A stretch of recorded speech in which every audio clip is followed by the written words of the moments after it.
Hey guys, Jim Williams, owner of OC Motorcycle here, giving you our little story. We started OC Motorcycle about 4 years ago, a brand new dealer in the most competitive market in the country. As you guys know, running a dealership is a very busy environment. You have all kinds of different departments and all kinds of things vying for your attention. I tried social media director for a little bit and I was horrible at it. So I tried hiring somebody else. Was very disappointed in the service. They were never here. They never did what they promised.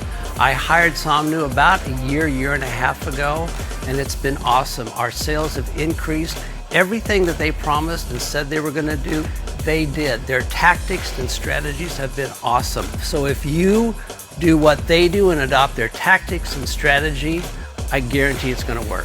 Social media is a presence in the world today, like it or not. It's there and it does help your business.